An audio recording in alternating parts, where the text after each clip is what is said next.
ሰላም የሃሚንግ ስፖርት ተከታታዮች እንዴት ናችሁ? የለተሰኙ የሃሚንግ ስፖርት አጫጭር ስፖርታዊ መረጃዎችን ይዘን ቀርበናል። ሲጠበቅ የነበረው የካራባኦ ካፕ የፍጻሜ ጨዋታ በማንቸስተር ሲቲ አሸናፊነት ተጠናቋል። የእንግሊዝ ፕሪሚየር ሊግ የ31ኛው ሳምንት ቀሪ ጨዋታዎችም ነበሩ። በስፔን እና በጣሊያን የተደረጉም ጨዋታዎች አሉ። ይህንን የተመለከቱ መረጃዎች ወደ እናንተ የምናደርስ ይሆናል። ማንቸስተር ሲቲ አርሰናልን በማሸነፍ የካራባኦ ካፕ ዋንጫን አንስቷል። በዌምብሌይ በተደረገው ጨዋታ ማንቸስተር ሲቲ አርሰናልን 2-0 በማሸነፍ ነው ዋንጫውን ለ9ኛ ጊዜ ያነሳው። ለ36ኛ ጊዜ በዌምብሌይ በተደረገው የፍጻሜ ጨዋታ ኒኮ ኦሬሊ የማንቸስተር ሲቲን ሁለቱንም ግቦች አስቆጥሯል።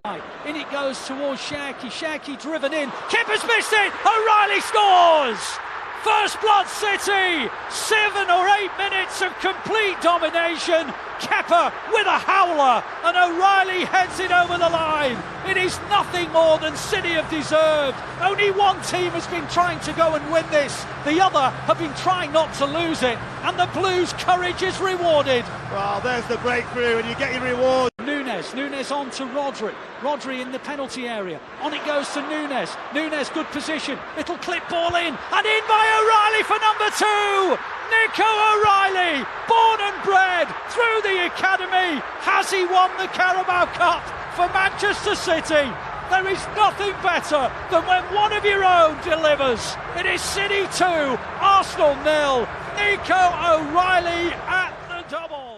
አርሰናል ለ9ኛ ጊዜ ለፍጻሜ በደረሰበት ጨዋታ አሁንም የ32 ዓመታት የዋንጫ ፍለጋው ሳይሳካ ቀርቷል። በመጀመሪያው 45 ደቂቃ ያገኛቸውን እድሎች መጠቀም አልቻለም። አርሰናል በተወሰነ መልኩ የሞከሯቸውን ሙከራዎች የሲቲው ግብ ጠባቂ ትራፎርድ አድኖባቸዋል። በተረፈ ግን በአጠቃላይ ጨዋታው ማንቸስተር ሲቲ ከፍተኛ የጨዋታ የበላይነትና ብልጫ ነበረው። ስፔን አሰልጣኝ ፔፕ ጋርዲዮላ የ25-26 የውድድር ዓመት የመጀመሪያ ዋንጫውን ያገኘ ሲሆን በማንቸስተር ሲቲ የ10 ዓመት ቆይተው አምስተኛው የካራባኦ ካፕ ዋንጫውን ማሳካት ችሏል። ሚካኤል አርቴታ በተጫዋችነትና በአሰልጣኝነት ካሁን በፊት ዌምብሌይ ላይ ያደረጋቸውን 12 ጨዋታዎች በሙሉ ቢያሸንፍም በትናንቱ ጨዋታ ግን በፔፕ ጋርዲዮላው ማንቸስተር ሲቲ ተሸንፎ ዋንጫውን አጥቷል። የካራባኦ ካፕ ዋንጫን በተደጋጋሚ በማሸነፍ ፔፕ ጋርዲዮላ 5 ጊዜ በማሸነፍ ቀዳሚውን ቦታ ሲይዝ ብራያን ክላፍ የቀድሞ የኖቲንጋም ፎረስት አሰልጣኝ 4 ጊዜ እንደዚሁም ሰር አሌክስ ፈርጉሰን እና ጆዜ ሙሪኒዮ በተመሳሳይ ከብራያን ክላፍ ጋር 4 ጊዜ ይህንን የሊግ ካፕ ዋንጫ ሲያነሱ ቦብ ፔስሌ የቀድሞ የሊቨርፑል ታሪክ አሰልጣኝና ጆርጅ ግርሃም ደግሞ 3 ጊዜ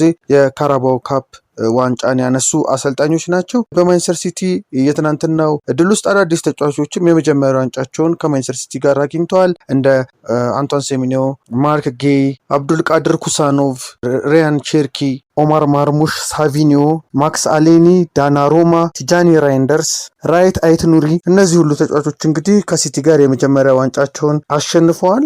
በእንግሊዝ ፕሪሚየር ሊግ በዕለተ ሰንበት ሲጠበቅ የነበረው የኒውካስል ዩናይትድ እና የሰንደርላንድ ደርቢ በሰንደርላንድ አሸናፊነት ተጠናቋል። በ31ኛው ሳምንት የእንግሊዝ ፕሪሚየር ሊግ ኒውካስል ዩናይትድ እና ሰንደርላንድ የተገናኙበት የታይኒዌር ደርቢ በሰንደርላንድ የ2-1 አሸናፊነት ተጠናቋል። በሴንት ጄምስ ፓርክ ስታዲየም በተደረገው ጨዋታ ቼምሰዲን ታልቢ እና ብሪያን ብሮቢ የሰንደርላንድን ግቦች አስቆጥረዋል። አንቶኒ ጎርደን የኒውካስልን ግብ ያስቆጠረ ብቸኛ ተጫዋች ነው። 11ኛ ድሉን ያስመዘገበው ሰንደርላንድ በ43 ነጥብ 11ኛ ደረጃ ላይ ሲቀመጥ ኒውካስል በ42 ነጥብ 12ኛ ደረጃ ላይ ይገኛል። በሌሎች ጨዋታዎች ቶትናም ሆትስፐር በኖቲንጋም ፎረስት 3-0 ተሸንፏል። በ31ኛው ሳምንት የእንግሊዝ ፕሪሚየር ሊግ ላለመውረድ እየታገለ የሚገኘው ቶትናም በኖቲንጋም ተሸንፎ ከወራጅ ቀጠናው በ1 ነጥብ ከፍ ብሎ 17ኛ ደረጃ ላይ ተቀምጧል። በሜዳው ባደረገው ጨዋታ ጊብስ ዋይት፣ ኢጎር ጆሱስ እና አውኒ የኖቲንጋም ፎረስትን ግቦች አስቆጥረዋል። ቶትናም ሆትስፐር በፕሪሚየር ሊጉ 12ኛ ተከታታይ ጊዜ ሳያሸንፍ የወጣበት ጨዋታ ሆኗል። ኖቲንጋም ፎረስት በ32 ነጥብ ከወራጅ ቀጠናው ስጋት በመጠኑ ቢሆን እፎይታ ሲያገኝ ቶትናም በ30 ነጥብ 17ኛ ደረጃ ላይ ለመቀመጥ ተገዷል።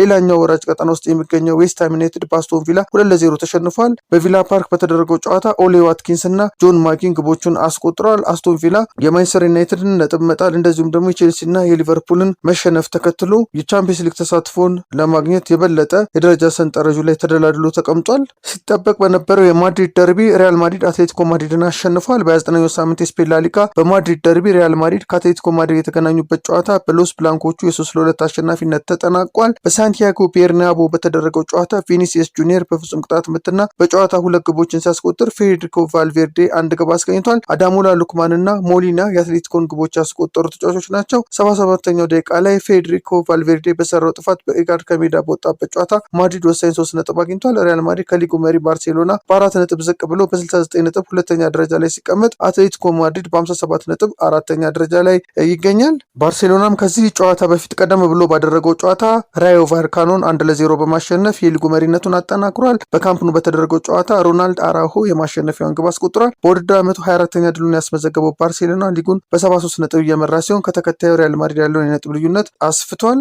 የባርሴሎና አሰልጣኝ ሃንሲ ፍሊክ የፔፕ ጋርዲዮላን ክብረ ወሰን ተጋርቷል። በዚህ ጨዋታ ሃንሲ ፍሊክ በካምፕኑ 15 ተከታታይ ጨዋታዎችን በማሸነፍ ነው ይህን ታሪክ የተጋራው። ጀርመናዊ አሰልጣኝ ሃንሲ ፍሊክ በ29ኛው ሳምንት የስፔን ላሊጋ ራዮ ቫልካኖን 1-0 በማሸነፍ የሊጉን መሪነት አጠናክሮ በሄደበት ጨዋታ ለ15ኛ ተከታታይ የሜዳ ላይ ድል በማስመዝገብ የፔፕ ጋርዲዮላን ክብረ ወሰን ተጋርቷል። በስፔን ላሊጋ የሜዳ ላይ ተከታታይ ድሎችን በማስመዝገብ ፔፕ ጋርዲዮላ እንደ አውሮፓውያን አቆጣጠር በ2010-2011 የውድድር ዘመን ያስመዘገበ 15 ተከታታይ ድል እስካሁን በክለቡ ታሪክ ክብረ ወሰን ሆኖ ቆይቷል። ጀርመናዊ አሰልጣኝ ሃንሲ ፍሊክ የፔፕን የቆየ ታሪክ በቀጣይ ጨዋታዎችን በመስመር አዲስ የሜዳ ላይ ድል ሊኖረው ይችላል ተብሎ ይጠበቃል። በመጨረሻም በጣሊያን ሴሪያ 30ኛ ሳምንት ኮሞ ፔሳን በሰፊ የግብ ልዩነት በማሸነፍ አስደናቂ ግስጋሴውን ቀጥሏል። በቀድሞ የአርሰናል እና የባርሴሎና አማካይ ሴስክ ፍራንሲስ ፋብሪጋስ የሚሰለጥነው ኮሞ በሊጉ በ57 ነጥብ አራተኛ ደረጃ ላይ ተቀምጧል። አሳንዲያው፣ ጁቪካስ፣ ባቱሪና፣ ኒኮፓዝ እና ፔሮን 5ኛ ተከታታይ ድሉን ላስመዘገበው ኮሞ ግቦቹን አስቆጥረዋል። በሴሪያው ተሳትፎ 2ኛ ዓመቱ ላይ የሚገኘው ኮሞ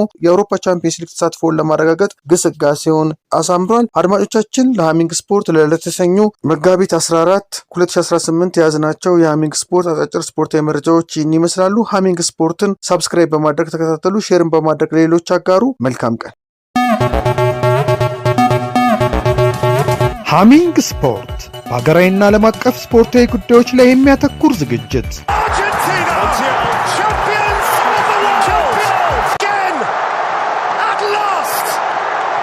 በሃሚንግ ስፖርት የስፖርት ዜናዎች፣ በተመረጡ ርዕሶች ላይ ውይይት፣ የእንግዳ ዝግጅት፣ የስፖርተኞች ግለ ታሪክና የሴቶችን እግር ኳስ በልዩ ሁኔታ ይዳስሳል።